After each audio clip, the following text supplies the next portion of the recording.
Hello friends, आप सभी लोगों का स्वागत है हमारे यूट्यूब चैनल पर।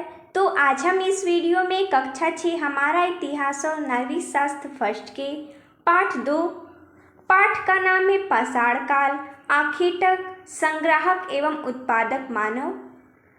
तो हम इस वीडियो में इस पाठ का अध्ययन करेंगे और जानेंगे पाषाण काल होता क्या है। चलिए पढ़ते हैं। घर हमें जाड़े से, गर्मी से तथा बरसात से सुरक्षा प्रदान करता है। इसमें रहकर हम अपने सभी कार्यों को भली भांति कर लेते हैं। किंतु एक समय ऐसा भी था जब मनुष्य घर बनाना नहीं जानते थे। तब वे जंगलों में रहते थे। जंगली जानवरों से अपनी सुरक्षा तथा उनका शिकार करने के लिए उनके पास केवल पत्थर के ही औजार थे। देखिए, पाषाण का अर्थ ही होता है पत्थर। जब मानव में विकास नहीं हुआ था तब वे घर बनाना नहीं जानते थे। तब वो जंगलों में रहा करते थे और जो जंगली जानवर थे उनसे अपनी सुरक्षा करते थे और उनका शिकार करके उनके मांस को ही अपना भोजन बनाते थे। आगे चलकर मानव में परिवर्तन हुआ। अब हम पढ़ेंगे मानव में क्या क्या परिवर्तन हुए। मानव शास्त्रियों के अनुसार आज से लगभग 2 करोड़ वर्ष पूर्व मानव विकास की प्रक्रिया प्रारंभ हुई। इस समय उसमें कुछ महत्वपूर्ण शारीरिक परिवर्तन हुए, जैसे दोनों पैरों पर खड़े होकर सीधे चलना। कहा जाता है पहले मानव बंदर की तरह दिखते थे। वो धीरे धीरे अपने दोनों पैरों पर खड़े होकर सीधे चलने लगे। अंगूठे के कारण वस्तुओं को पकड़ने की क्षमता का विकास हुआ, जिससे महत्वपूर्ण कार्यों को कर लेना चाहिए, अर्थात वो अब महत्वपूर्ण कार्यों को कर लेते थे। मस्तिष्क के आकार एवं क्षमता में विस्तार हुआ। मनुष्य ने लंबाई, घोड़ाई और गहराई या ऊंचाई को देखने की क्षमता का होना, अर्थात त्रिमापदर्शी दृष्टि आना। यहाँ पर नोट में करके दिया गया मानव के विकास, विशेष आदि की जानकारी देने वाले मानव शास्त्री कहलाते हैं। नीचे दिया मानव के शारीरिक विकास की यह प्रक्रिया चलती रही तथा उसमें धीरे धीरे विकास होता गया, जैसे कि नीचे के चित्र से स्पष्ट होता है। धीरे धीरे यहाँ पर विकास होता गया है। ये विकास का क्रम है मानव का। पहले मानव कुछ ऐसा दिखता था और धीरे धीरे वो सीधे खड़े हो गए। आगे पढ़ते हैं हम। इन महत्वपूर्ण बदलावों के कारण मानव अपने आसपास के वातावरण एवं परिस्थितियों के साथ सामंजस्य करने लगा। अब उसमें हाथ एवं मस्तिष्क का अधिक प्रयोग करना सीख लिया था और वह अपने उपकरणों के लिए पत्थर के औजारों या उपकरणों का निर्माण करने लगा। इन्हीं पत्थर के उपकरणों से हमें उसके होने का पता चलता है, अर्थात जो मानव थे उस समय ज़्यादातर पत्थर के ही उपकरण बनाया करते थे, अर्थात औजार बनाया करते थे। अब हम पढ़ेंगे पाषाण काल। पाषाण अर्थात पत्थर, काल अर्थात समय। पाषाण का अर्थ होता है पत्थर और काल का अर्थ होता है समय, अर्थात पाषाण काल, पत्थर का समय। मानव ने अपनी रक्षा और अपनी भूख मिटाने के लिए सर्वप्रथम पत्थर के औजारों का ही सबसे अधिक उपयोग किया, इसलिए इस युग को पाषाण काल कहते हैं। पत्थर से बने औजारों में समय समय पर परिवर्तन हुए, इसलिए पाषाण युग को 3 भागों में बांटा गया है। कौन कौन से? पहला है पूरा पाषाण काल, दूसरा मध्य पाषाण काल और तीसरा नवपाषाण काल। अब हम एक एक हेडिंग डालकर तीनों को समझेंगे। यहाँ पर पाषाणकालीन शैल चित्र है। मानव अपने औजारों से, एक पशु है उसका शिकार कर रहा है, यहाँ पर चित्र द्वारा दर्शाया गया है। अब चलिए हम पूरा पाषाण काल को समझते हैं। पूरा पाषाण काल में मानव पहले खुले आकाश के नीचे नदियों के किनारे या झील के पास रहता था। इससे उसे शिकार करने में आसानी होती थी, क्योंकि जो जानवर होते हैं वो नदियों के किनारे या झील के किनारे अपनी प्यास बुझाने अर्थात जल को पीने के लिए आते हैं। इससे जो मानव होते हैं वो उनका आसानी से शिकार कर पाते हैं। वह पत्थर के औजारों से पशुओं का शिकार करता था। शिकार से प्राप्त मांस ही उनका मुख्य भोजन था। कंदमूल तथा फल भी उनके भोजन में सम्मिलित थे।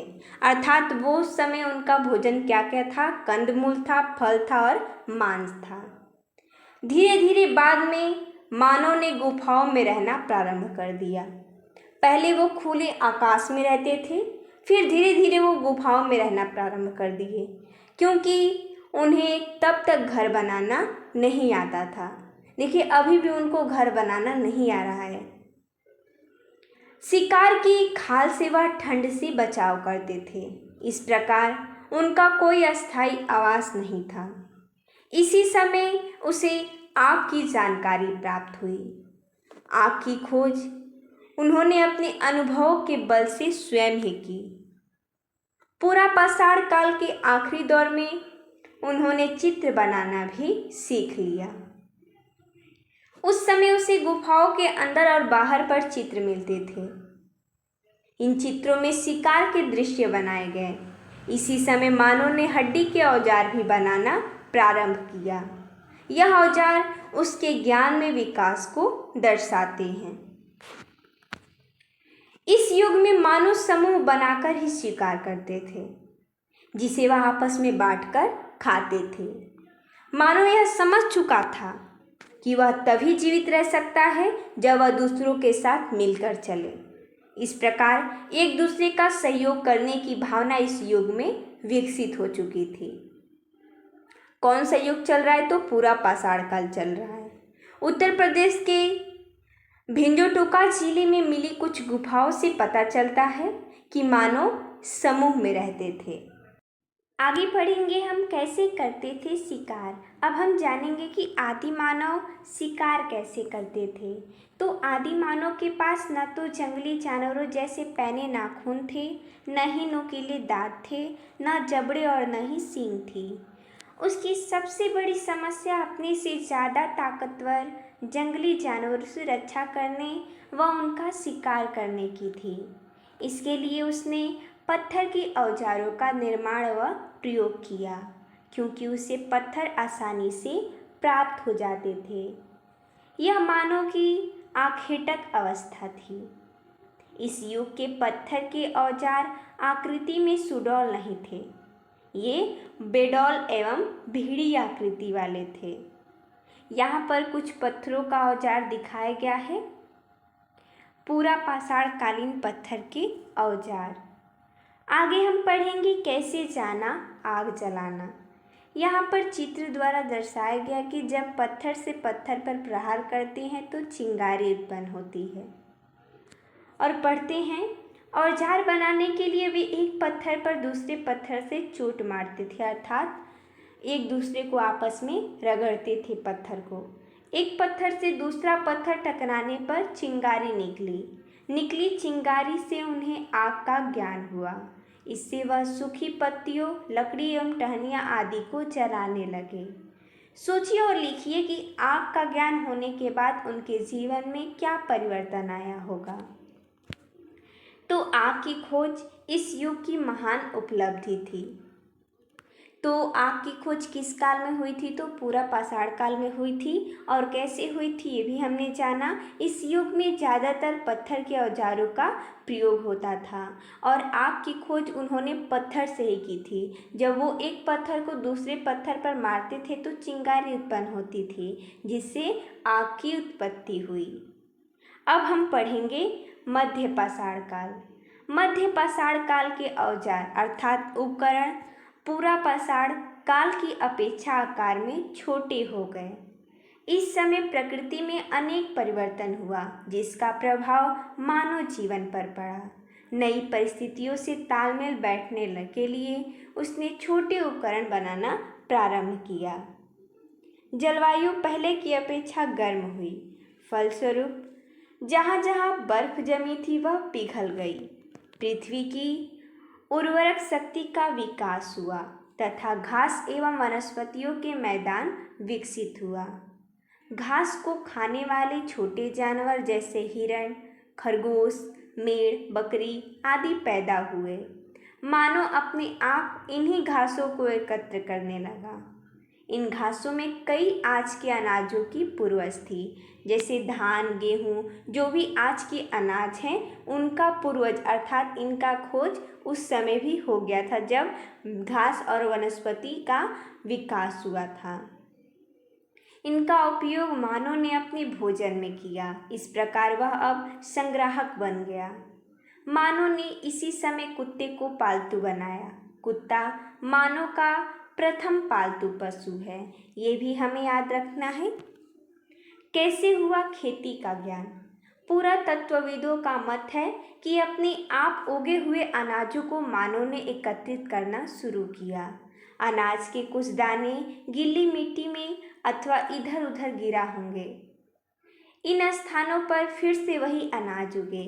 जब मानव ने इसे देखा तब उसे ज्ञात हुआ कि इन अनाज के दानों से बार बार अनाज उगाया जा सकता है। अपने इस ज्ञान का उसने परीक्षण भी किया, तब जाकर उसे खेती का ज्ञान हुआ। आप गेहूं के कुछ दानों को गीली मिट्टी या गोबर के ढेर में डालिए, कुछ दिन बाद देखिए क्या होता है। तो आप ये कर कर देखिएगा। अब हम पढ़ेंगे नवपाषाण काल के बारे में। पुरातत्वविदों का यह मानना है कि मानव ने जब से भली भांति खेती करना प्रारंभ कर दिया तभी से नवपाषाण काल प्रारंभ होता है। यह मानव सभ्यता के इतिहास का सबसे बड़ा परिवर्तन था। खेती के कारण मानव अब भोजन संग्राहक से भोजन उत्पादक बन गया।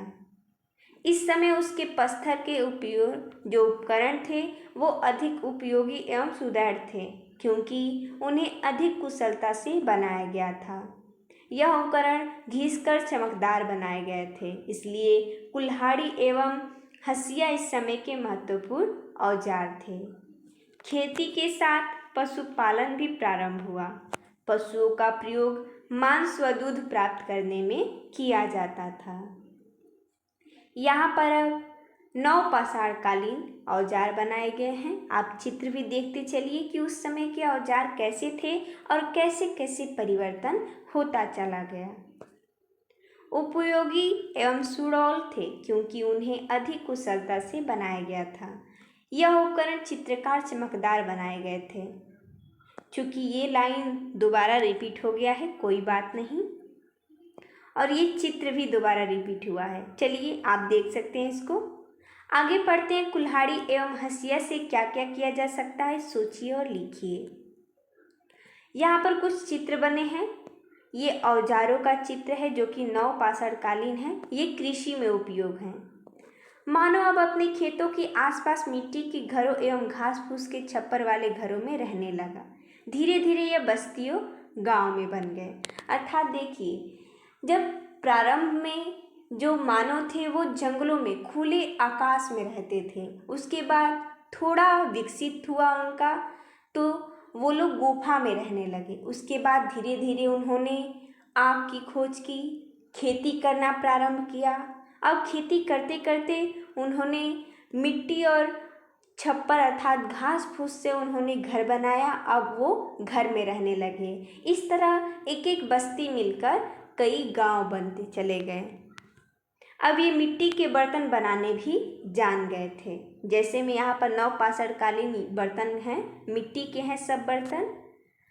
बर्तनों पर यहाँ पर नक्काकारी एवं चित्रकारी में रंगों का प्रयोग होने लगा। इसी समय मानव ने पहिए का आविष्कार किया। इसका प्रयोग चाक के रूप में मिट्टी के बर्तन बनाने तथा सामान ढकने अर्थात ढोने के लिए गाड़ी के पहिए के रूप में होने लगा। आपने देखा होगा कि जो कुम्हार होते हैं उनके पास जो बर्तन बनाने वाला नीचे जो होता है चाक के रूप में, वही होता है पहिया, अर्थात जो घुमाने पर उस पर मिट्टी का बर्तन बनने लगता है। तो जो नवपाषाणकालीन युग के मानव थे उन्होंने पहिए का खोज किया। उससे आसानी ये हुई कि उससे सामान ढोने के लिए गाड़ी के पहिए के रूप में इस्तेमाल किया गया। खेती के कारण लोग एक ही जगह रहने लगे। फलस्वरूप गान, नृत्य, कौशल विकसित हुए, जैसे मूंज की टोकरी व चटाइयाँ बनाना, कताई करना, जानवरों के बालों से कपड़ा बनाना आदि। अब उन्होंने संस्कृति जीवन का विकास हुआ। शवों को दफनाने के ढंग से इनके धार्मिक विश्वास के विषय में जानकारी मिलती है। शव का अर्थ होता है मृत व्यक्ति के साथ खाने पीने की चीजें, बर्तन, हथियार आदि भी दफनाए जाते थे। इन लोगों का विश्वास था कि मरने के बाद भी व्यक्ति इनका उपयोग करेगा। धातु काल। नवपाषाण युग का अंत होते होते पत्थर के साथ साथ धातुओं का इस्तेमाल शुरू हो गया। धातुओं में सबसे पहले तांबे का प्रयोग हुआ, यह भी हमें याद रखना है। यानी मानव ने सबसे पहले किस धातु का प्रयोग किया था? तो तांबा का, जिसके कारण इस युग को ताम्र पाषाण युग कहा गया।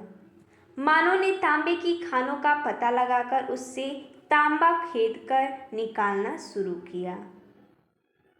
उच्च तापमान में तांबे को पिघलाना तथा सांचे की सहायता से धातु द्रव को विभिन्न रूप देना भी उन्होंने सीख लिया। यह मानव विकास की एक महत्वपूर्ण खोज थी। धीरे धीरे मानव ने तांबे व टीन को मिलाकर मिश्रित धातु कांसा बनाना सीख लिया। मानव जीवन उसकी प्रगति एवं संघर्ष की कहानी है। प्रारंभिक मानव ने अपनी समस्याओं से जूझते हुए अपने को जीवित रखा, अपनी उन्नति की एवं अपने को सभ्य बनाया। तो इस प्रकार हमने इस पाठ का अध्ययन किया। अगर आपको इस पाठ का प्रश्न उत्तर चाहिए तो आप हमारे चैनल के प्लेलिस्ट में जाकर देख सकते हैं, उसमें इसका प्रश्न उत्तर उपलब्ध है। तो मिलते हैं तब तक के लिए धन्यवाद दोस्तों।